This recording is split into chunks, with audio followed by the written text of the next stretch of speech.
Hey, welcome to the show, guys. I hope everything is. I hope everybody's doing well. It's been a wild, woolly 24 hours, Joe. I mean, it's. I'll be honest with you. The show I was expecting to have yesterday is not the show we're having today. I Right. always love these. I mean, I won't say that anything is like crazy. I mean, it's all within what you'd call maybe the within the normal realm of things that you would expect within domestic politics. But it's just, the developing nature of everything was, definitely kind of fun to watch. Um, yeah, I I did not have the Democrats trotting out the talking point of Elon as the shadow president this quickly. I thought it was going to come eventually, but considering Donald Trump's not even the real president yet, our current president is MIA. Oh, by the way, that's another potential story that's out there. And now Elon is the shadow president, and you know, our bingo card is filling up quickly already. I think that Elon as shadow president is just justification for what's probably about to happen. So, And I think we Yeah. missed a huge merchandising opportunity not to issue our own bingo cards. Well, I mean, we could still do it. um. All right. Let yeah, the new us. year is not upon us yet. We could still do that. Well, before we get too far into it, let me say hello to the audience here, guys. We appreciate you for showing up. For this is the Council on Future Conflict, episode 485, 458. We're talking the budget boondoggle, and it's a mad, mad world. And we appreciate all of you in the audience who have already picked up on the lyrics. It is a solid choice for a song. Um, one of those classics. Guys, what we're going to be talking about in the odds and ends today, let me just kind of go do a rundown for everybody. We're talking Chinese agent pleads guilty. We got more missiles being launched at Russia from Ukraine. We've got Blinken saying basically the past 20 years is a failure. Mayorkas is saying that China is hacking into us, and it's ongoing. So it's not like it's something that has stopped.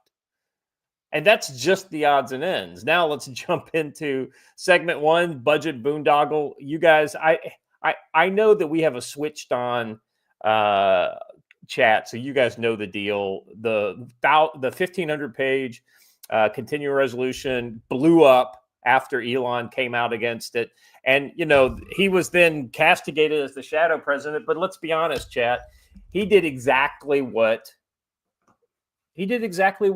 we all wanted to say. It's just he had a microphone loud enough to make sure that all those rhinos in Washington heard us.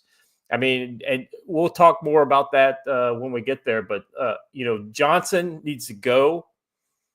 I mean, this little pipsqueak was showing up, hanging out with Trump and all his guys.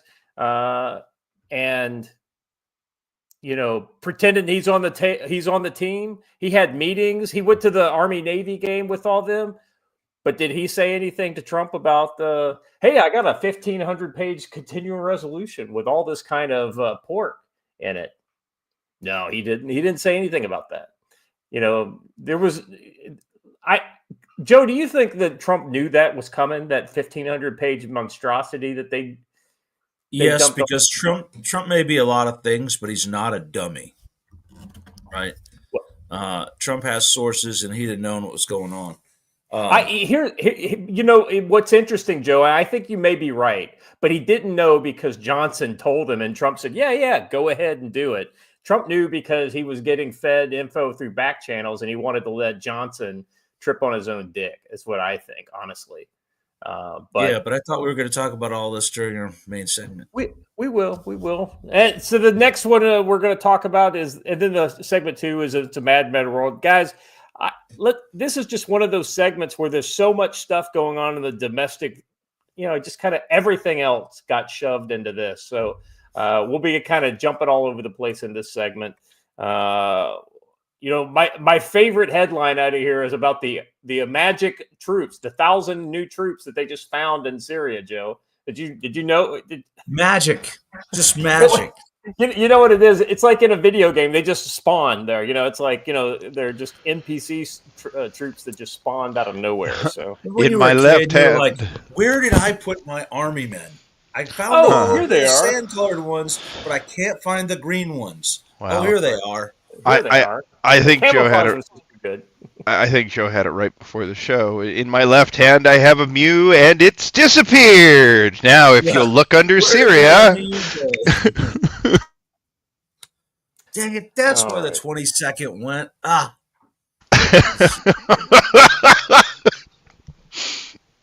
All right. And for the record, Steve, it's 2,000, not 1,000. 2,000.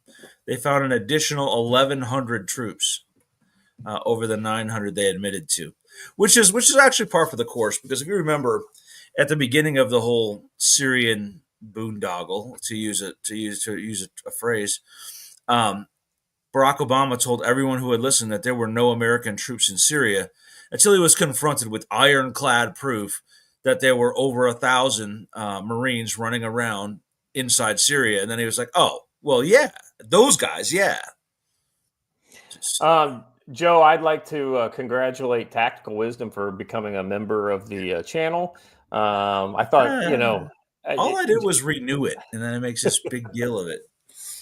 Well, what says new member, I just want to use this to highlight to the chat. We like to have fun here, but your memberships and your super chats and things like that help kind of keep the lights on and kind of pay for the overhead here in the channel. So we appreciate you. We don't make very much money, but we make just enough to kind of to where doing the show makes sense. So none of us are trying to get rich off of this. We just want to make sure you guys know what's going on in the world. And if we've got things going on that we're doing, this is a good platform for us to let you guys know.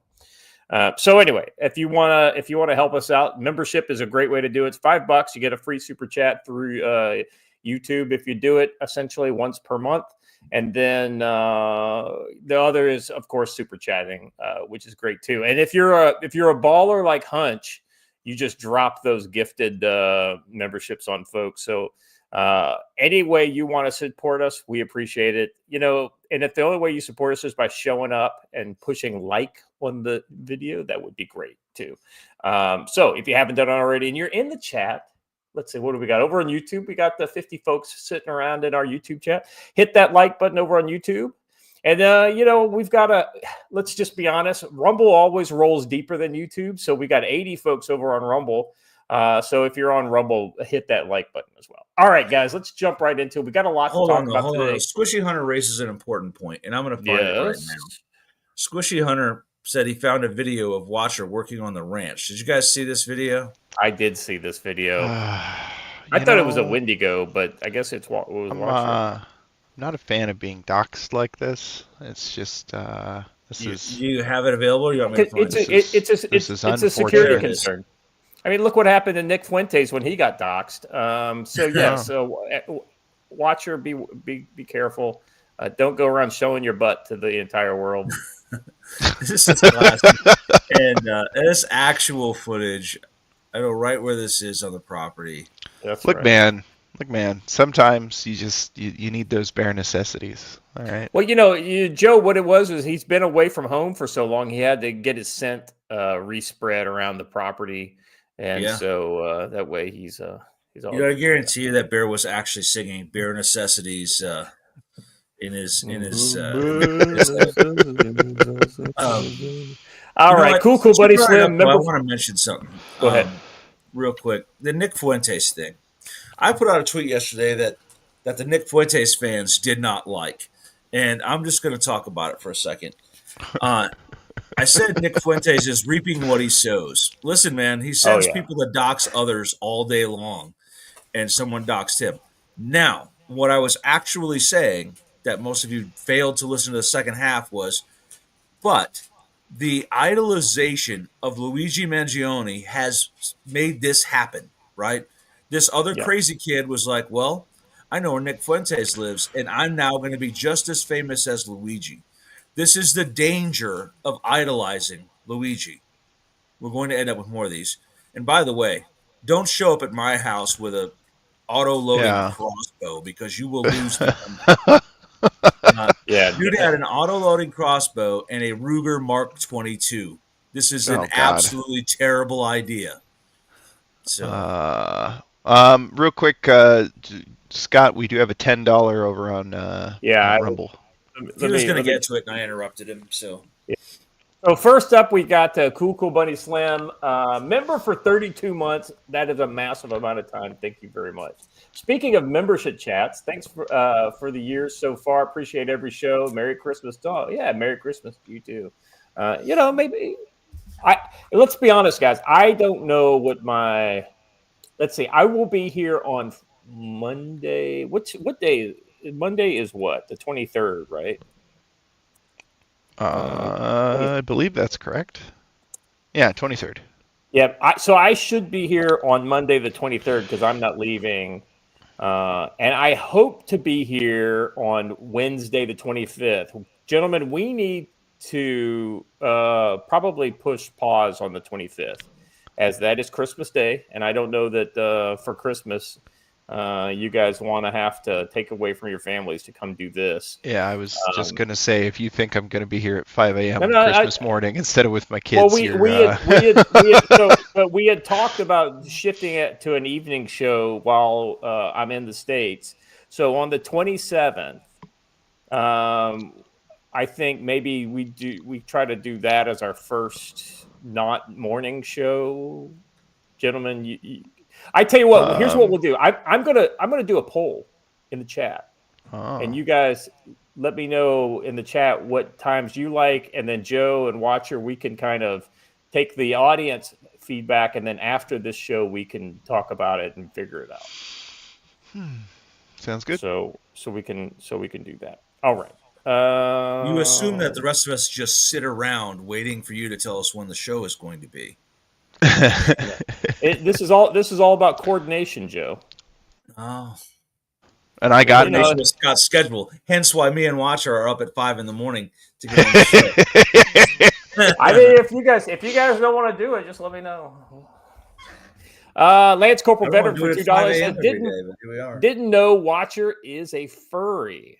No, Watcher isn't a furry. He is furry. Yeah, if you've ever met Watcher, Watcher is literally furry. Yeah. And he can't be bothered to shave. Despite the fact that I had that we try to apply to him. Listen, man, I said it when I got out. I did it twice a day for 5 years, and that's it. That's all the shaving I need. No more after that. All right. See Westby over on the Rumble chat for $10 says thoughts and prayers for Watcher. Yes. At least Watcher was able to walk that off. See, Westby says, I vote no show unless the apocalypse happens. Yeah, amen, brother. I hope there is nothing that happens on Christmas Day that causes us to get together. Even my show is saying it's going to be a crazy few days. So yeah. I get guys. I don't have a warning or indicator that really I can put my finger on, but I have got a bad feeling going into the New Year's. Well, I think the biggest indicator, though, is what happened last night, turning around Kamala Harris's motorcade, rushing him back to the White House, along with bringing Joe's corpse back from Delaware to the White House. And that had nothing to do with the budget. I'm sorry. And they basically can come out and confirm that it's basically been weekend from Bernie's with Bernie's for the last, at least 3.5 years. Listen, and they're still not doing anything about it, though. So let's go back to what we're talking about. We don't know. But my point is, if they 25th him over the holiday weekend, that has some serious potential for domestic conflict. Well, come on, Joe. They protect democracy by forcing you to accept someone you voted against. Yeah, come on, Joe. They're just gonna make Kamala president for Christmas, don't you? You don't want this little black girl to be able to be president for Christmas. I can shorten that. I don't want that little black girl. If they were to do that, my recommendation is that instead of calling her 47, we call her 46B and just keep the 47 for Donald Trump. Yeah, 46.5. Yeah. No. Don't even increment it, Joe. It's just like the alternate, right? It's 46B. Yeah. It's like not even like, like you're not even getting further down the line with her. Actually, you're just going down in quality, right? Or maybe you call it 46 plus. So I vote we just call it. Sorry, an interesting go ahead, Joe. Story that we talked about last night on the Sons of Liberty is the renewed talk of an Iranian plot to kill President Trump, complete with video of them doing surveillance, allegedly. I don't put it past them to blame something on Iran to get the war with Iran that they want. So, this is not one of the odds and ends, but it's a good place for us to jump in, and I don't think we're going to take too long on it. But I just wanted to share a tweet that I sent out yesterday, and it just happened to kind of be in my timeline, and I think it's worth talking about. We got here. Let's see. I said the Crusades make a lot more sense now, huh? And it says, meanwhile, in Germany, thousands of Muslim immigrants have arrived at the Christmas festivity fair in Germany to protest against the tradition. It goes against their beliefs and Islam. It's like, wait a second, no Christmas fairs in the country that practically invented Christmas fairs because we, the Muslim majority, don't like it, and it doesn't. We hated the country where we left so bad; it was so terrible that we decided to bring it with us. We now demand that you become exactly like the place we left. Let me just quickly and silently here be the turd in the punch bowl and say, you know what? I'm okay with it.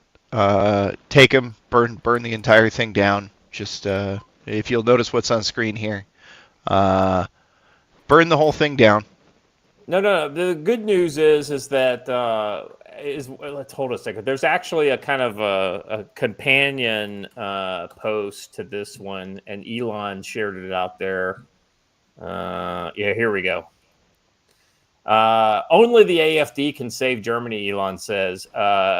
And then listen, this video is worth a listen to. It's 2 minutes. Basically, the mainstream media have declared Friedrich Merz the winner, completely disregarding the existence of the AfD. And Friedrich Merz, just like every other party, in fact, has already announced that he refuses to form a coalition with the AfD or even engage in any sort of AfD, the only party that really has an answer for this is being frozen out, despite the fact that they're the most popular party. With the Green Party coward and economic imbecile Robert Habeck, and he wants to form a coalition with the Green Party, which would mean extending our eco-socialist national suicide. How can I be so sure? Well, Friedrich Merz has already slammed Javier Milei and Elon Musk's Doge mission, implying that we will never see a reduction in our useless, hyper-bureaucratic overspending. And if you know anything about Germany, the fact that they're standing on the side of overspending and the current status quo of their governance, I mean, this is literally national suicide that they're doing. Now, the only good thing about it is that eventually a million Germans will get killed in the ensuing chaos. And, the minority Muslim population will probably end up getting, they'll kill a lot of people first, but then ultimately they'll get, I don't know, what do they call it? Liquidated or? Again, if we're talking about Europeans, I am now, after reading this headline, okay with it. Burn the whole thing down. I am not kidding you. There needs to be a full ban from travel to and from, with the penalty for violation being death. Well, see, the problem is that it's like once this gets out there, there's no stopping it. Correct. And so, I mean, it's just anyway. All right. Off of that, onto our odds and ends, gentlemen, because we got some spicy ones today. Chinese agent. I love that spy balloon. Very appropriate. Chinese agent pleads guilty to operating secret police station in New York. Joe, I am shocked. Shocked, I say. Shocking. There is a. I can't believe. Here's the thing. I can't believe he pled guilty. Well, That's here's probably the thing. First of all, I can't believe anyone wanted to prosecute this. And two, I really doubt it's the only one being operated in New York City. Oh, sure. Oh, yeah. Facts. I think the reason why he has to plead guilty is probably that's the condition on which he can then get on an airplane and fly back. That would be my guess. 60-year-old U.S. citizen plead guilty to December 18th on front of U.S. District Judge Nina Morrison, a development that prosecutors lauded as the latest progress in countering Chinese regime transnational repression schemes. Chen was one of the two individuals by the FBI arrested in April 2023. I remember when that happened, and we covered it back then as well. Over the illegal police station, one or more of the 100 overseas identified Chinese police outposts Beijing has operated globally. He faces up to 5 years in prison. The New York site runs under the cover of a Chinese organization called the American Changle Association in Manhattan's Chinatown. The association ostensibly serves as a mingling place for immigrants from China's southwestern Fujian province, where the namesake district Changle is based. Chen, the Secretary General of the association at the time of the arrest, while the other man, Liu Jianwang, was the former president. Liu was also known as Harry Liu, has pleaded not guilty to the charges and is awaiting trial. The station is set up in mid-February 22 and has since assisted the officials from the Chinese Ministry of Public Security. I mean, Joe, this doesn't surprise me. It's just stuff that we've talked about and known about. We've known about these Chinese police stations for years. I'm surprised it took this long because if I remember correctly, this got a lot of. They started getting really popular in the media or whatever in about 2017. Was it something like that? It was after Trump took office.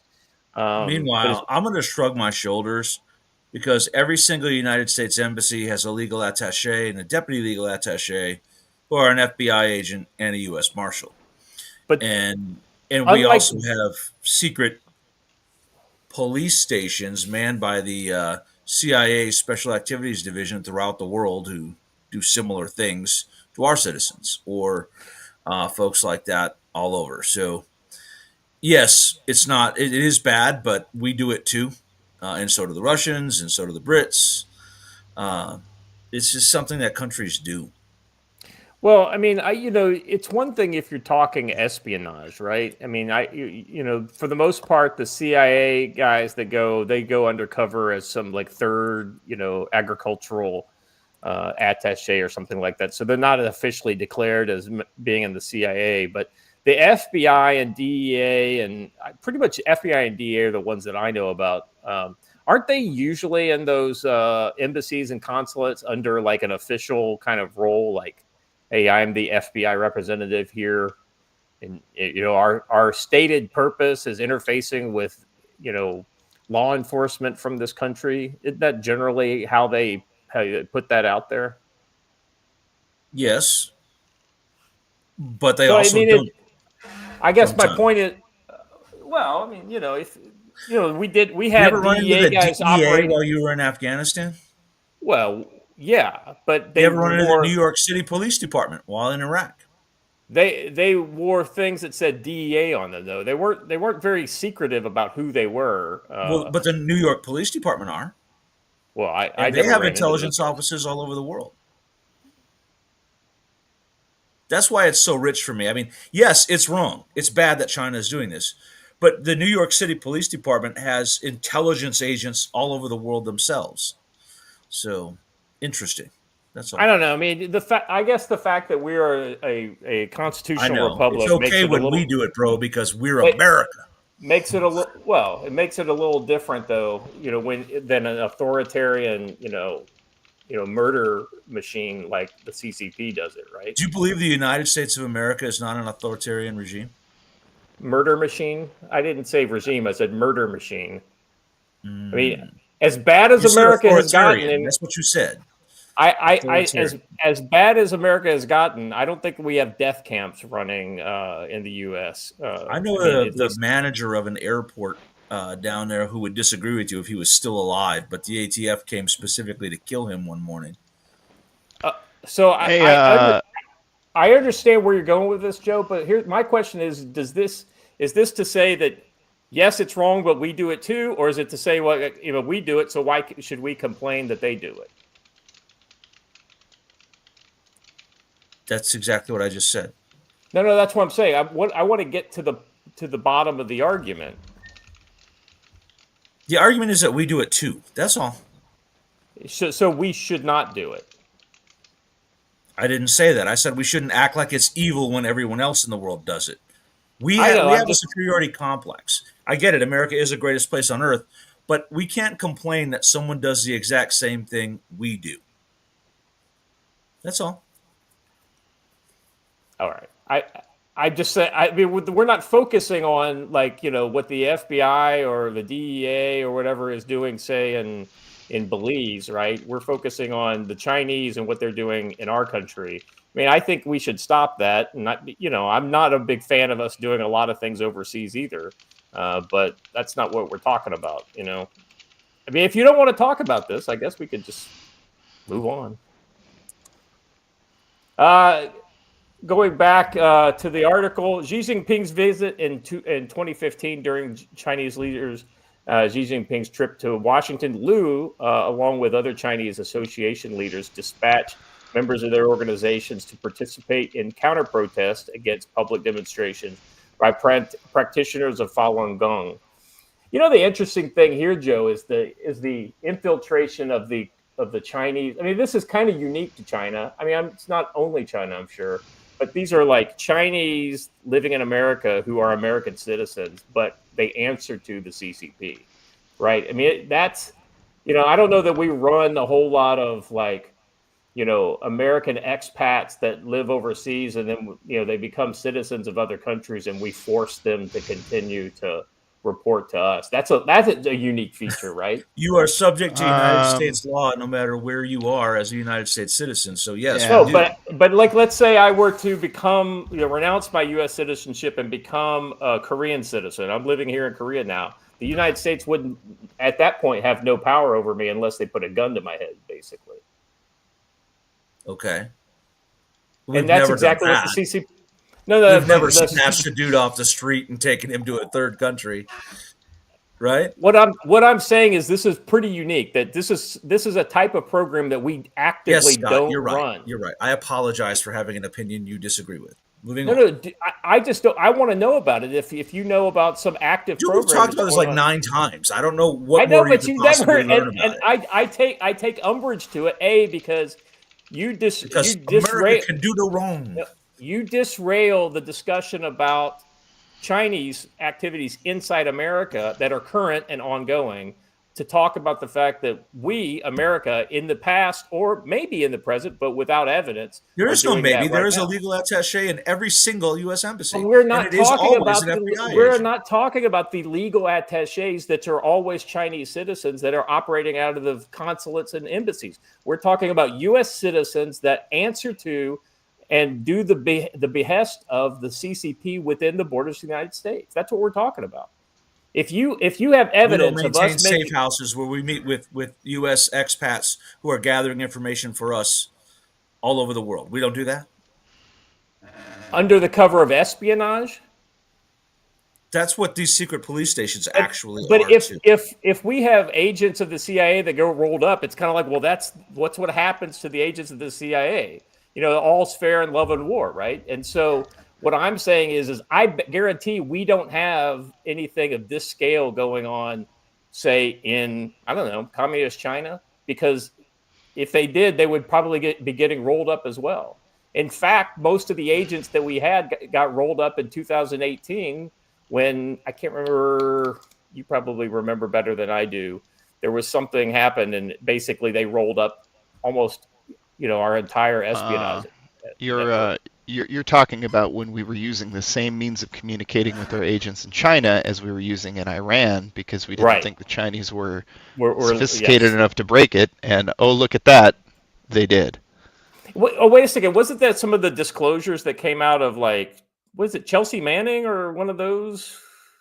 I believe so, but I don't know well enough to be able to tell you. But yes, I do believe that was one of the secret, one of the documents that was taken by WikiLeaks. All I'm saying is it's bad, but it's also bad when we do it. That's all I'm saying.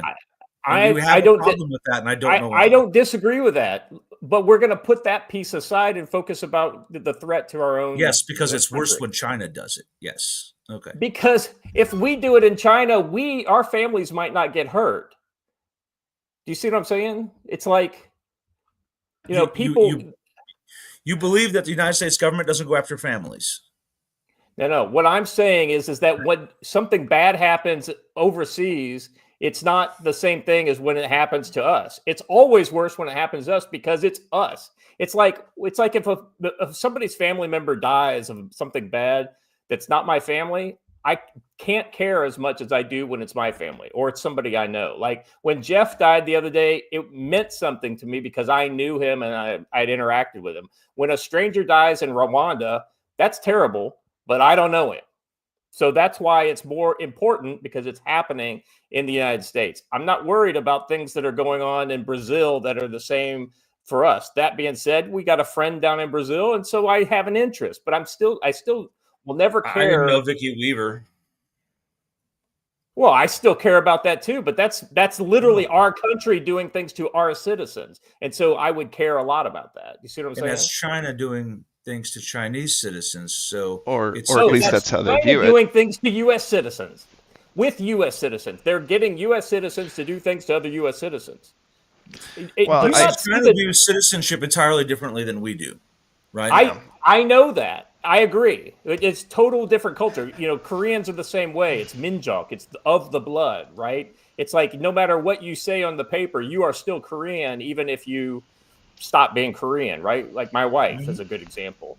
China's the same way. But, Korea doesn't, compel my wife to find secrets out for me and then ship them back to Korea, whereas Chinese actively do that. And the way they run those networks is through the MSS that is stationed throughout. Now, we do that with the CIA. We don't penetrate China nearly as much because it is way more controlling of the society. We have an open society, so we're vulnerable to this. So I think it's important for our audience and people in general to know about it. Hence, the reason why we're talking about it. When you accept the king's shilling, you have to accept the king's position too. I understand. But I guess my point is that when you say this, it derails us talking about it. It's almost like I feel like have to. It's not important. You just chose to make it so. That's all.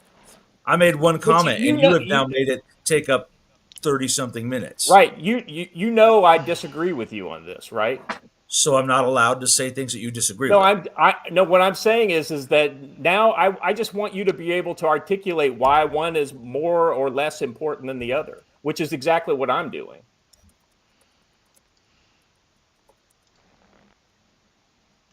Well, I mean, if you're gonna bring something into the argument, I want you to be able to kind of take it down the thread, And I have like 9 different times on different shows, and this always happens. And I know, but the point is this: all you want me to do is acknowledge that you're right and I'm wrong. So you are right and I am wrong. Let's move on. What I want you to acknowledge we have more things to talk about today. I got it, Joe. I'm sorry if I ever implied that the United States government wasn't perfect. Let's move on.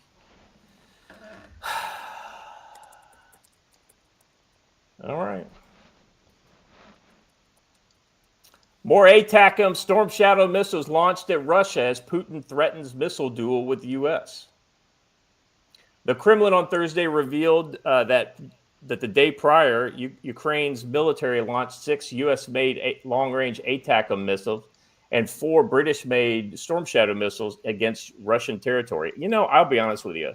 I kind of thought we were done with this, but it doesn't surprise me that we aren't. Let's see. The projectiles targeted the Rostov region, with Russia's military saying the anti-air defense.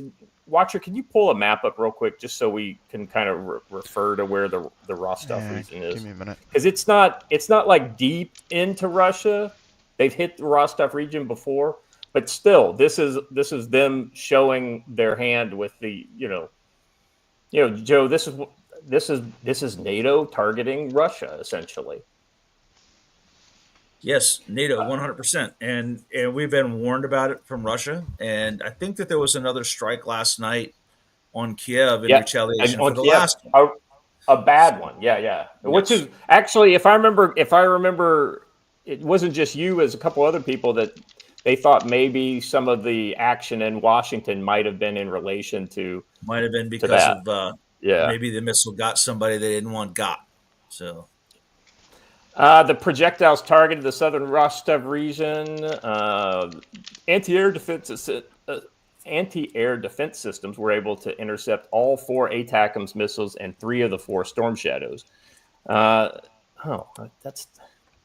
inconvenient. The statement further vowed a harsh response against the attacks. Let me look at the time of this article. This is the 20th, so this is today. I'm just wondering if this came, because I don't really see a mention of the Kiev attacks. Let's see. ATACMS and Storm Shadow assault on Wednesday was accompanied by other conventional weapons as well. In an overall attack, some targets, including an oil refinery, were struck. Ukraine struck Russian territory with at least 13 missiles and 84 drones, triggering a fire at the oil refinery in the southern Rostov region that burns for hours. Russian officials said on Thursday, as Russia advances at the fastest pace since the war started in 2022, Ukraine has repeatedly tried to strike Russia's oil infrastructure, which funds significant chunks of the Russian war economy. Yeah, so this is basically them trying to kind of kick the Russians in the nuts a little bit to pull the money out. The problem is that the Russian oil is so vast that this is maybe impact 5% of what they do, so it's not a huge economic impact. Whereas when you hit key targets in Kiev, you're really doing damage. The Russians said that the actions of the Kiev regime, supported by its Western curators, that's an interesting one, will not go unanswered. I guess they're talking. Let's pull this RT because this is Putin. Yeah, this is, and it's in English. So let's play this. Anti-missile is deployed in Poland. It's not going to be able to intercept. They say that the missile is very vulnerable at the launching stage, but they won't be able to intercept those missiles so far. Moreover, the launching sites are protected. Moreover, it takes time for the anti-missile to get to the missile, but it takes several seconds, and then it's too late to catch or to intercept it. So there is, before the separation, so there is no chance that the missile is going to be brought down by the anti-missiles. The name, honestly, no idea, no clue. Так что шансов никаких нет для того, чтобы сбить эти ракеты. Ну, а если вот те эксперты западные, про которых вы сказали, так полагают, пусть они предложат нам, и пусть предложат тем на Западе и в США, кто им платит за их анализ, произвести некий такой технологический эксперимент, ну, скажем, такую высокотехнологичную дуэль 21 века. Пусть определят какой-то объект для поражения, скажем, в Киеве. Сосредоточат туда все свои силы ПВО и ПРО, а мы нанесем и посмотрим, что будет. Essentially what he wants is for them to We're back. I don't know why that's echoing again in my ears. I don't know. Did you hear that, Joe? It's When I was gone starting now. talking. It was there a Yeah. minute ago. Yeah, watch it. We're just going to need to mute the shared audio, just in the future. The thing that I remember Putin saying out of all this was that when we start shooting our ballistic missiles back at Kiev, I invite the NATO to attempt to shoot them down with their, anti-missile, systems in Poland and other nearby countries. I thought that was an interesting thing because I'll be honest with you, I don't know that they would be able to do it. I mean, THAAD would be about the only system that would probably have a chance. But the And then Patriot, only early detection. So well, right, and so the interesting, yeah, because the THAAD has the AGs ashore might be able to do it. I don't know what they're using with that, but ultimately it depends on where they're shooting the missiles from too. Because if both the what is it, the SM3s and the THAAD are high enough in the, so like essentially what you have, a ballistic missile goes up and then it comes back down, right? Like Patriot wants to shoot it down here, like right before it hits the ground. And that's when it's going like Mach 10, right? Which is hard to hit. But when it's up here at the top is when it's going the slowest. And that's where THAAD and the SM6s or SM3s engage. And so I think that they would have a better chance, but ultimately it would make us look stupid if we weren't able to do it. So it's almost like it's better not to play at all if he invites that. And I know that most of our defenses around Washington, D.C. are based on the CRAM, which will not do any good whatsoever. So, oh, yeah, 100%. The CRAM is completely out of the game for something like this. That's really only good against slow targets like subsonic cruise missiles and rockets and artillery shells. So, hey, Yorick Tarleton for $10 over in Rumble says, "Gooding all, please to be sure to check your orders from tactical-wisdom.com. They are truly enhancing products." yeah, we did a special order for him, York. I'm assuming that those made it in time and are good to go. So cool. Mrs. Tactical Wisdom spent 2 nights making those for you. So cool. He's doing a cool thing. He's gonna give everyone at the bar a Tactical Wisdom can koozie. So kind of cool. Good stuff. Yeah. It's too late to order stuff from tactical-wisdom.com now, but I bet, Joe, a lot of people in this audience have stuff on the way. So Yeah, I bet a lot do. I know at least one person in the audience has bought 2 whole sets to give as gifts. So that's cool. you know what? If I got a full set right now, Joe, when do you think I'd be able to get it? By around New Year's? Yeah, probably. Especially coming from Big Fork, Montana. The shipping times are a little bit longer from here. Right on. Well, maybe we should chit chat, but after the show, and we'll see. Because I know somebody who could use an entire set of your books that doesn't already have one. Somebody lives in Louisville. He's too damn lazy to buy it for himself. Well, I could send you a set that'll probably meet you there. Yeah, that'd be good. All right. Yeah. So anyway, basically what Putin is doing is basically saying, you're continuing to use these long range weapons against us. So we're going to continue to use our, RS-25, 26 Oryx missiles against you. And you won't be able to do anything about them, and I invite your NATO curators to shoot them down, essentially, is what he's saying. And I get the feeling that it's, the idea is to create some sort of technological high-tech missile duel between us and the Russians. And if the U.S. is smart, we will not even engage. We will not. Yeah, because we would lose by sheer volume. What Russia lacks in accuracy and super tech, they make up for in absolute volume. And what do you bet? One of our missiles, or the missiles it would take to hit one of theirs costs as much, if not more, than it does for the Russians to make these. Oh yeah. All right. Moving on. Onward, ever onward. All right. God, this just, whenever I have to even look at this guy's fucking face, man, it just pisses me off. Blinken admits past 20 years of regime change efforts abroad basically a failure. Well, no shit. No kidding. It's almost like they've come to the realization of what we have discovered. Like, I'll be honest, for me, it was probably about 2014.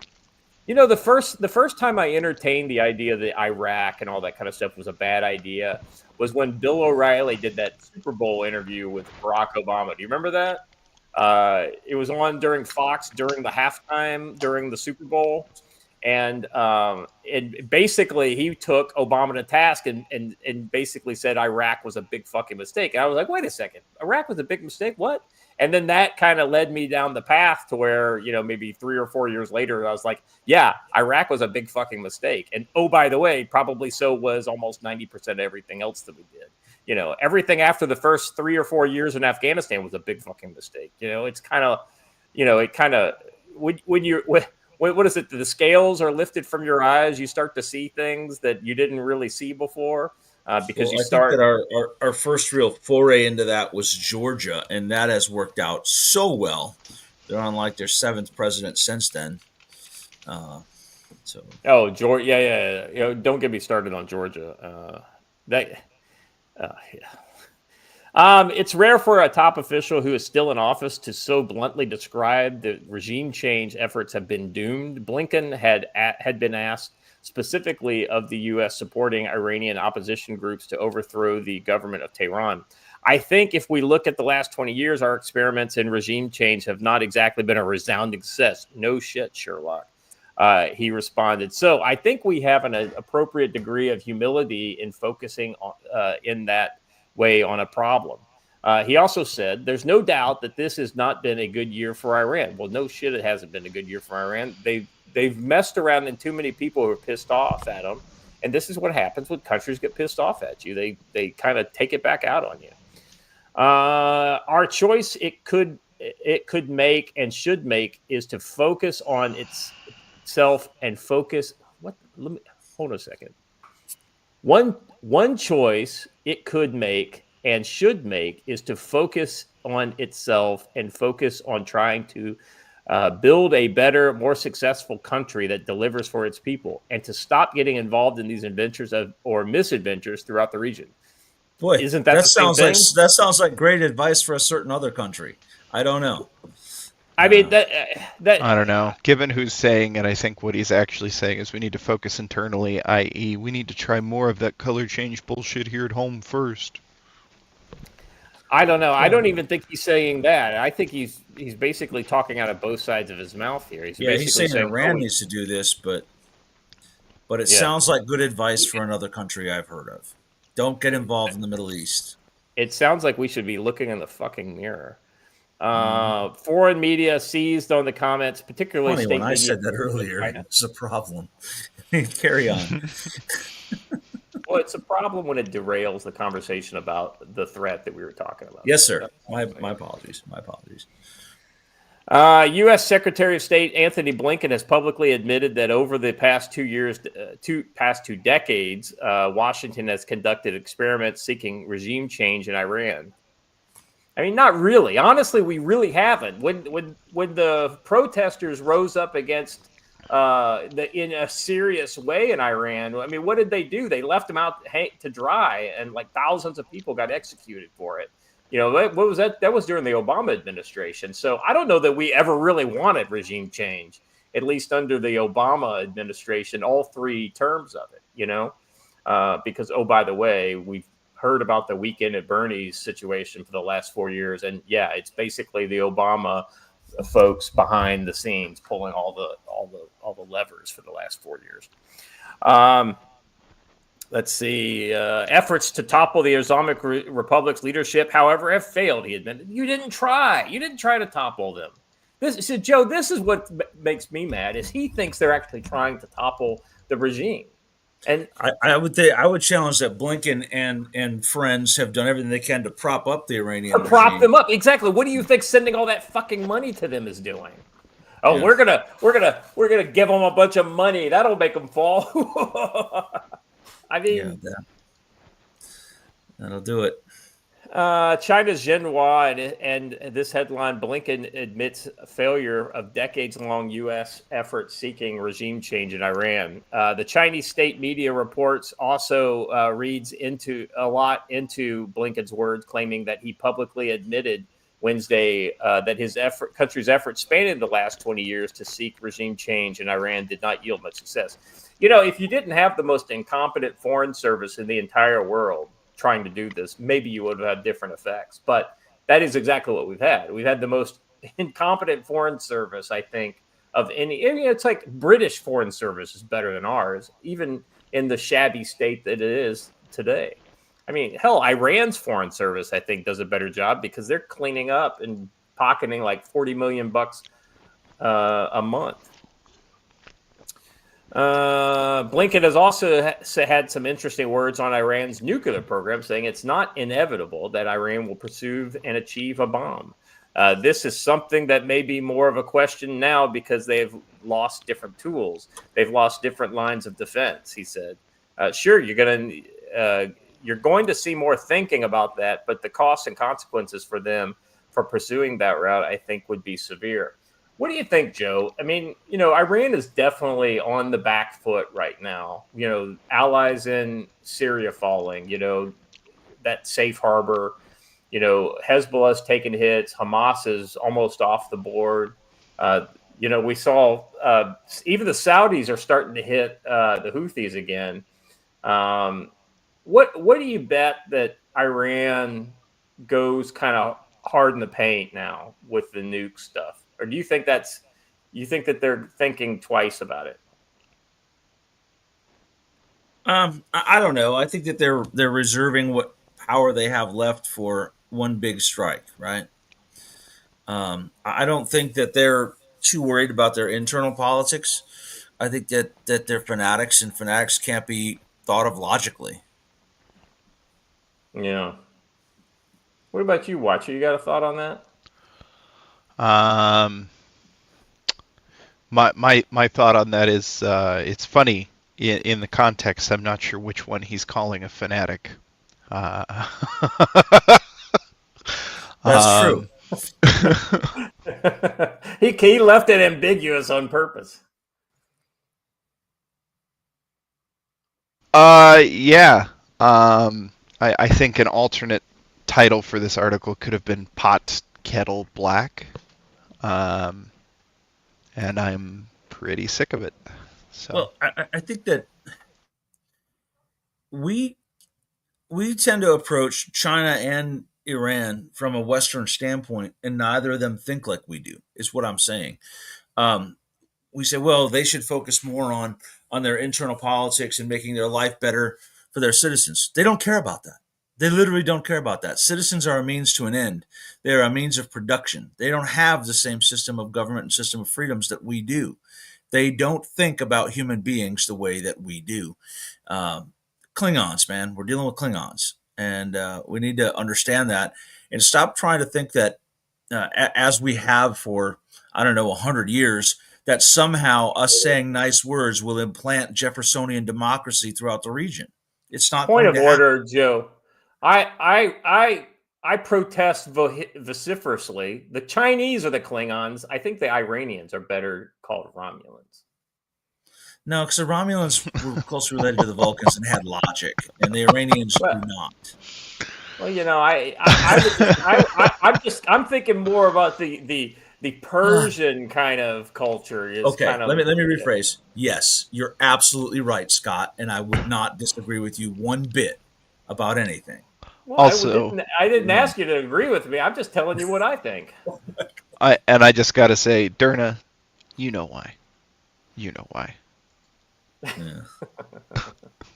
I was putting away the olives for our Christmas dinner last night, and I said, "Why the black olives got to be in a can?" It's wrong, man. It's wrong. Why does the white ball got to chase all the colored balls around the table only to win with the You got the movie blackest reference. ball? Yeah.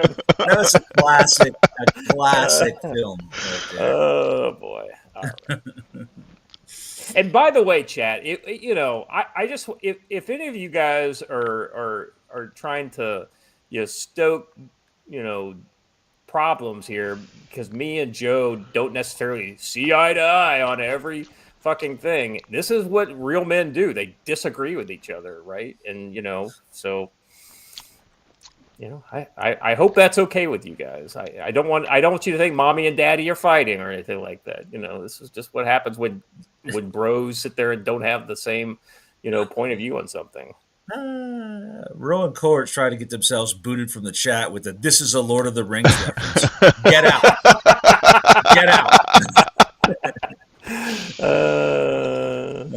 Oh yes, good point here. You should agree on everything like good communists. Oh boy! All right. Clearly, speaking of good communists. Oh. All right. Let's begin this one.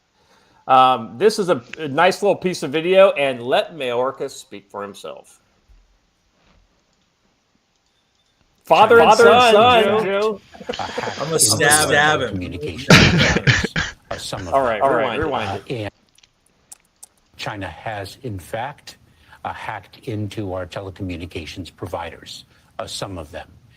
And the extent of it is quite serious. And I should say that in response to that, we have taken action.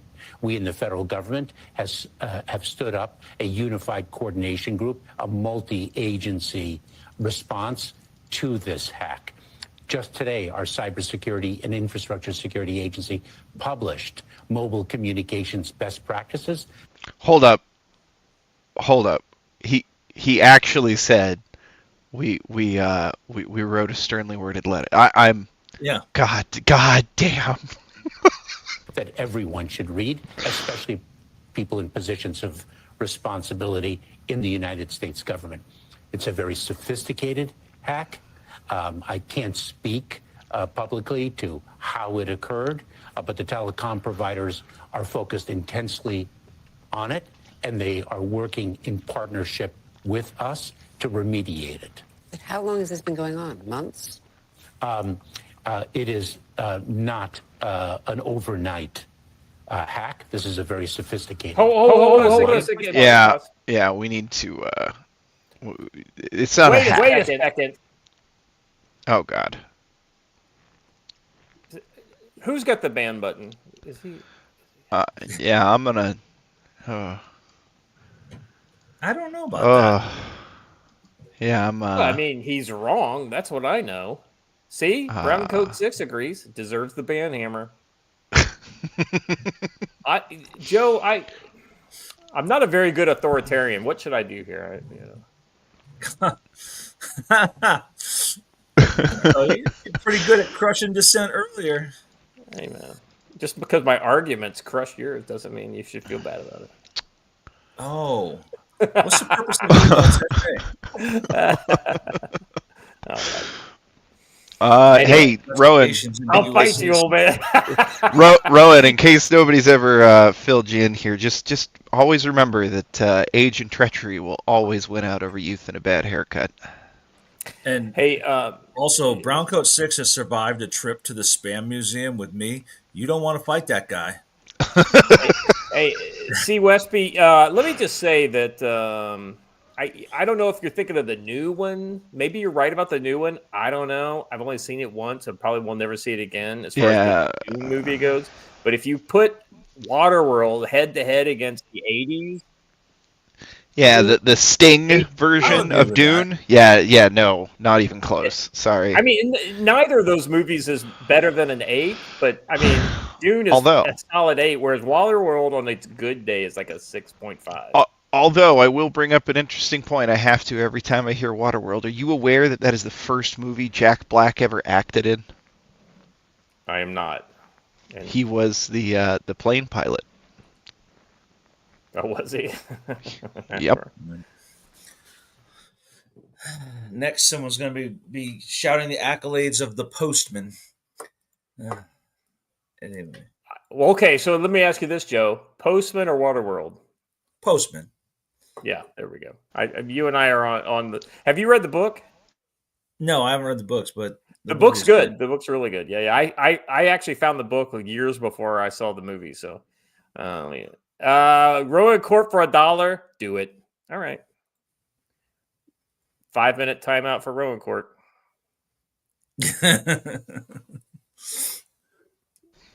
I don't know. I don't know that I can share. If you're in the chat, Rowan Court, you said to do it, so I did it. Derna agrees. All right, off topic here. Watcher, give me your thoughts. You're our kind of resident tech expert on this. I think CCP equals bad.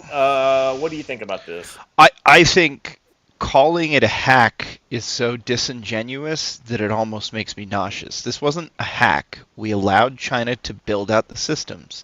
China, when they built the systems and the hardware, left themselves back doors, as we knew they would, as they've proven they have time and time again. Hey, what happened when China built the Pan-Africa Council building?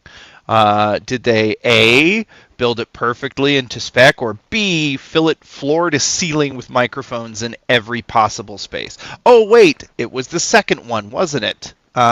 It's ridiculous. And the idea here, there's the other part of it. How do you fix it? Well, tear out literally all of the 5G infrastructure in America and replace it with 2.5 times more expensive. What is Nokia again? They're a Finnish company.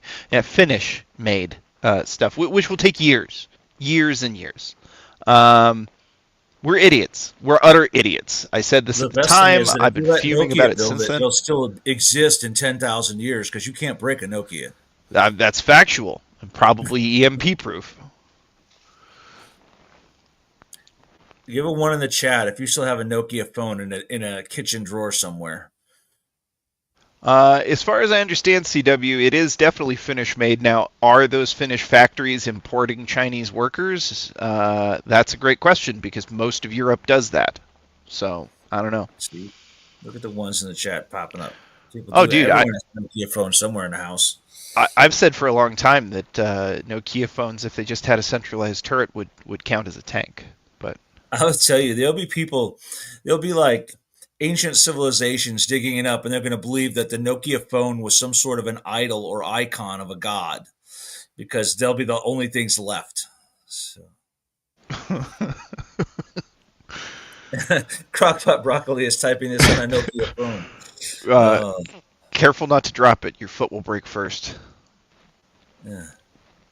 But that my take on this is we have been utter idiots. We knew when we were installing them that this was going to happen. This was screamed from every rooftop imaginable that it would make our entire wireless communications infrastructure unsecure, and we did it anyway. And who was the administration that made the call to do that again? Oh, right. Joe Biden. Well, fun.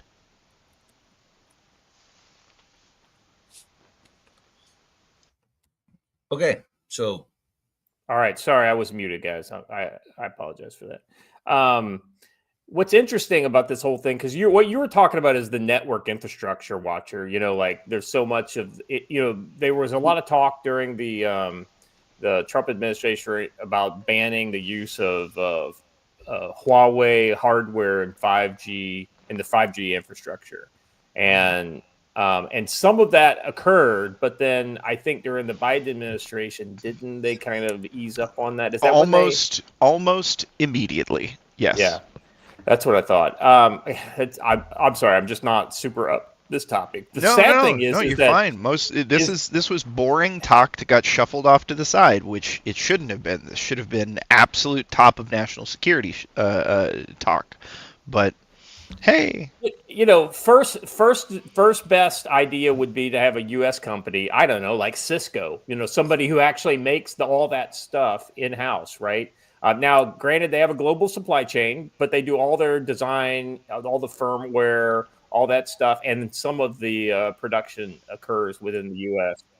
But you could also basically do like a Berry amendment type of thing, the way we do with defense articles, where it has to be made in America or sourced from a vetted American ally, right?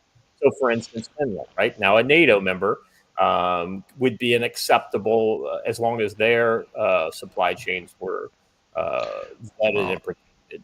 But honestly, we need it would be better than Chinese stuff, but it would still not be as good as U.S. stuff. Go ahead. Honestly, the solution to this would have been about a decade ago when we were looking at replacing 4G infrastructure to begin with, ensuring that there was ample funding available for a U.S. telecommunications company to research. And boy, talk about missed time windows. Yeah. Anyway, so that's I thought it's just kind of interesting to see Mayorkas punching himself in his own face by showing, hey, I'm the HHS guy, and oh, by the way, we basically got totally owned by the Chinese, and let me tell you all about it. Yeah, tell us all about it, but how about not get owned by the Chinese? Huh? That would be my thought. Especially when 4 years ago we had a solution for this already in place. Yeah, no, well, I mean, not getting owned by the Chinese would involve our top executive positions not being literally owned by the Chinese. By the Chinese, right. All right, moving on. Well, and in fact, we're not. Yeah, sorry. Go ahead. I was just gonna that topic still. No, I was just going to remind you that we were going to move, but you're I was on top of it. I was going to talk about tactical-wisdom.com. Joe, what do you got going on with the... An aneurysm. That's what I have going on. An aneurysm. Just ignore the chat. Anyway, you know what? Getting ready for the holiday weekend. I don't have much going on. I will put out another article this weekend. We added a new color to the T-shirts. It's not up on the website yet, but it's desert sand. It's really kind of cool with the logo on it. It looks good. So that'll be up there probably over the holiday. And some serious work in progress is made on Tactical Wisdom 6. Really kind of sibleyed that one, but we're back on track and putting a lot of cool and neat stuff in there. Actually having the Boy Scouts here kind of rekindled my thought process on that book. So it's really working out pretty good. The biggest thing I want to talk about, though, is our training schedule is up. Listen, time is getting short. You need to come to a class. You need to come and do things. My next class is Stick and Knife Combatives right here on the property. And then right after that, the 18th and 19th of January, Kay from Combat Studies Group will be here doing Ground Rod 2, Digital Fieldcraft. Ground Rod 1 and 2 are fantastic courses. 3 and 4 start getting a little more spicy. But Ground Rod 1 and 2 are something everyone should take. Then after that, my next class is going to be down at NC Scouts Place, February 19th or February 18th through the 20th. I'll be down at the G Camp and doing things. Hey, for all you guys with unusual color requests, we do special orders. Okay. Yep. You just send me what you want, and I will talk to the T-shirt lady about that. So, anyway, the whole schedule is up there. Check it out. Come to a class. We are hosting our big week in the middle of May, like we always do, where Matt's going to come out here and teach 3 classes, and I'm going to teach 2, one before and after. And we may even try to get Tony from Wyoming Survival to come and teach an HF radio class in between. We've actually got some guys, a preparedness group on the other side of the mountains and on the other side of the lake, willing to do some radio comms checks with us while we're doing the radio class. So that's actually going to be fun. We'll do some real world mid-range contacts. So. Well, and if I may, there's a secret training topic for the January, February, and March. Well, actually, probably just the January and March ones. But it's called The Importance of Buffalo Bill's Moisture Wicking Socks in Cold Weather. Oh, God, yes. Buffalo Ron, but yes. Or Buffalo Ron, that's right. Yeah, listen, if you haven't bought socks from Buffalo Ron, you probably should. I don't have an affiliate link or anything. I just really believe in what he makes. guys, buy your wife the Buffalo sleep socks. It'll work out for you in the end. Wink, wink. They're also good ones for in the camp. So check out Buffalo Ron's stuff. And please buy some books because if there's no money coming in, the other half is not happy. And when the other half Mama is not needs a new happy, pair of shoes. yeah, life gets difficult here. Do you have any idea how expensive those socks are? Come on, guys. Yeah, Hey, right?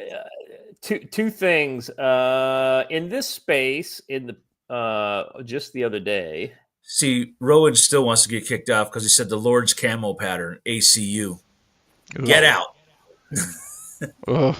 I mean, it's like you're trying to trigger us, brother. Don't do it. Don't do it. You know how. All right. The other day we talked about the legal vices, Jeff, Rip, brother, and the idea was we wanted to get him over 100,000, and us and a bevy of other YouTube channels were out there, kind of huckstering for this. And I don't know that his family is going to get the silver play button or not, but we did it. We did get him over 100,000. Let me share my screen here.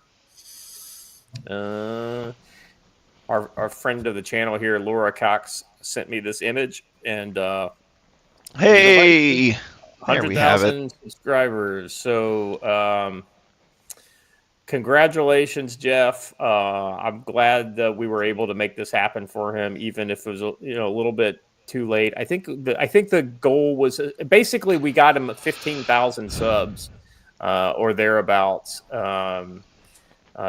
So I'm glad we were able to do it, and I'm sad it just happened to happen under these circumstances. One thing, this is one of those guys that I would never have, thought that he was going through anything. You may or may not be going through things in your life that are health related or whatever, but take care of yourselves. Okay. We want every one of you guys to continue to be here with us, for the next year and the years beyond. I have no idea how long. Yeah, he was only 55. So that kind of hits close to home for me. Like I just turned 51. So, and I know I looked every day of it. I feel every day of it. So I would have had Scott when I was 3 years old, just so you all know. That's fine. Oh, I'm sorry, Joe. These people are not nice to you. Chat has found us a picture of Rowan Coward as he woke up this morning. Blood. All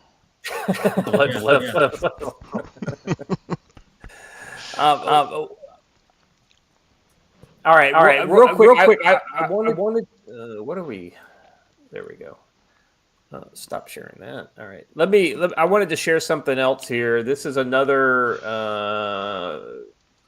Speaking of not having codes I don't get paid for this, but it's cool stuff from a guy who I think is making good stuff. So I want to share this. This is the way you want. Order it, and we'll make it. Let me just kind of mute that and look. Get back to this is Wendigo Works. Let me preface this with Wendigo Works. If you would like a working Wendigo to model your gear, I'm just saying, I'm right here. Hey, by the way, I'm about to have that right there, just for the record. Yeah, I figured you were getting ready to get one. So, Joe, I thought maybe you could talk a little bit about this. So I've got that coming, and so it'll take any plates, real good stuff. I told him I wanted it with side panels because I've got some soft side panels I like to put in there. Somebody goes, "Is that because you're fat?" No, it's because I ride in a vehicle and I don't want to die. Yeah. So side panels are a vehicle thing, man.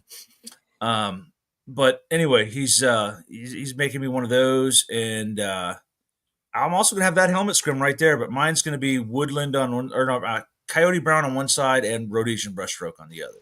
There you go.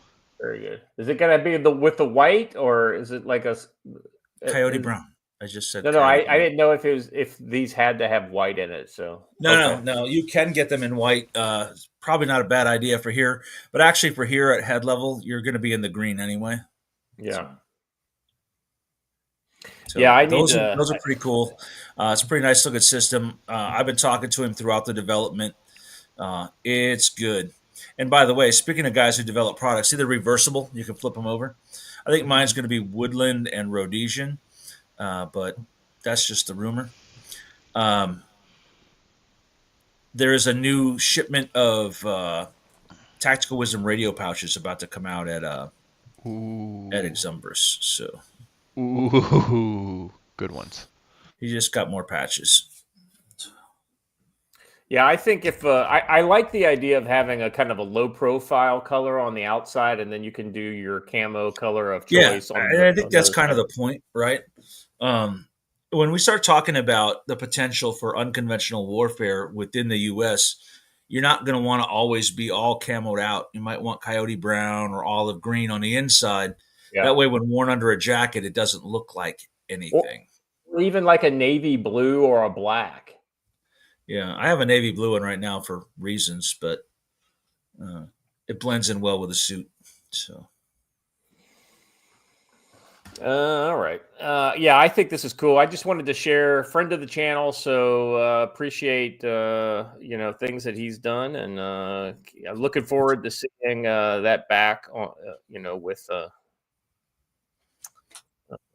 with Joe's test and eval for it. So, all right. All right, guys. So we're going domestic for the rest of the show. So what that means? Hold on. Speaking of domestic, everyone who has asked for it, here it is, the proof of life of Cammy the kitty. There she goes. Cammy's like, "What do you? I did not consent to this." Anyway. Yeah. For anyone who was concerned, she may have been eaten by a moose. There you go. Yeah, there you go. I did get some outstanding thermal video of an elk last night on the property, so it's pretty cool. All right. Guys, if you haven't done it already, before you leave YouTube, hit that like button. We really appreciate it. There's like a 75 of you watching over on YouTube. So we're getting ready to drop the link to Bongino's right there in the chat. There it is, dropped right now. So yeah, Cammy doxed. Not happy about that, I guess. But the good news is Cammy, unlike Nick Fuentes, hasn't pissed off half the internet, so she doesn't have anything to worry about. That's correct. And Joe's like, yeah, you know where I live. Bring it. Come on in. Yeah, you know what? Yeah, there's 6 million acres of federal forest we could leave your body in. Come on. My favorite part of that is it was Chicago. The dude freaking ambushed him in the middle of the night, like a couple minutes before midnight. And yet the Chicago police still showed up in time to smoke that bastard before he ever got in the house. Which you have His to mistake like. God was damn! Getting in a gunfight with a 22 pistol and a crossbow. That was silly. Oh, and by the way, everyone who talks about dumping the bodies in with the pigs, you've obviously never seen what a pack of golden eagles does to a dead thing. They're just as good, just for the record. There's a reason that the people in the Himalayas use those for sky burials. Just saying. Yeah. Little known fact: the eagle on the Eagle Globe and Anchor of the Marine Corps emblem is not a bald eagle. It is a golden eagle because it is found everywhere in the world. Mm-hmm. Hey, watcher! I just want to give you a heads up that I found a new video. So when you come to the point of the next topic, you will see it. So that way, it's this one here at the bottom, and it's a. There's a request in the chat too. Everyone sub to Jim Tells You. Let's get him over 1,000. Yeah. Our good buddy Jim Satala there. Jim Tells You is his YouTube channel. If you guys could please drop me a sub before you leave YouTube, that would be awesome. Yeah. Let's pull up his channel real quick. Let's give him a little spotlight on the way out.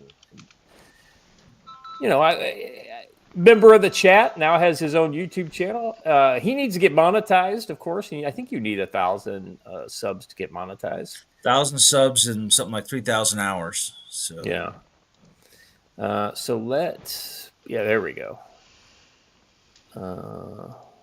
Jim Tells You. There we go. Definitely check. Topic wise, he's doing some pretty interesting stuff. Kind of, it's like a little bit of. Is that a whiskey review? A whiskey lineup? So listen, there's a pretty good chance that me and Matt and probably Josh, because he's had it too, will do something with some Southern Pride Distillery whiskey in February. Maybe we make a short video reviewing it and talking about it, because the owner of that distillery not only gave us a case of Southern Pride whiskey for our fieldcraft class in Tennessee, he also gave us several clear jars of other things he makes in his distillery that he doesn't sell. So we'll be sampling that too. Ooh, Jim is doing a review of Justified. He's going through season 3 is where it looks like he's at right now. That is a damn good show. That is, Derna, this is slander against a good man who gave us good alcohol. Sitting here. Oh God! Hey, by the way, we got something for Lindsey Graham later in the show. Speaking of Suran, we're about to talk about Budapest, so be ready. It's coming up. Yep. All right. So if you haven't done already, we had 330 subscribers over at Jim. I'll drop my Wendigo Works affiliate link in here too while we make the switch. It'll be over on Rumble. So I forgot I had one. Very cool. Sorry, Wendigo Works. I totally forgot. Now, what would be awesome if he was in the chat and could drop a code right in the chat for the future conflict chat. That would be cool. No. We want to use my code. Well, I mean, I'm just saying. It was low twanging fruit. Man, Derna, you are on a roll, bro. That's legit. That's what we're here for, Jim. We're here to lift you guys up. All right. Guys, if you haven't done it already, please like the channel, hit the bell for notifications, subscribe to our YouTube channel if you haven't done it already. Also, subscribe to Jim Tells You. And Scott drinks whiskey through a straw. Well, I mean, no, Scott snorts whiskey through a straw. I've seen him do it. I'm looking. My options are mute user for 5 minutes, mute for this live stream, or mute forever. I don't know. What do you think, Roman Court? No.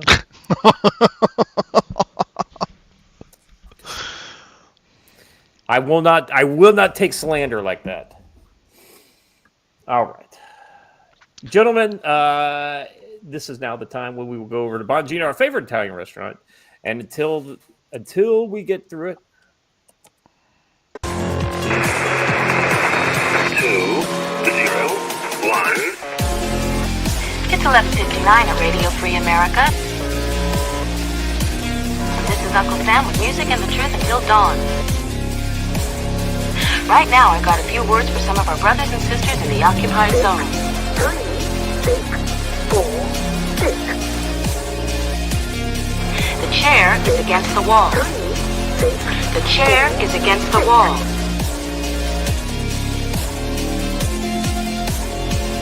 John has a long mustache. 8, 2, 5. John has a long mustache. 8, 2, 5, 0,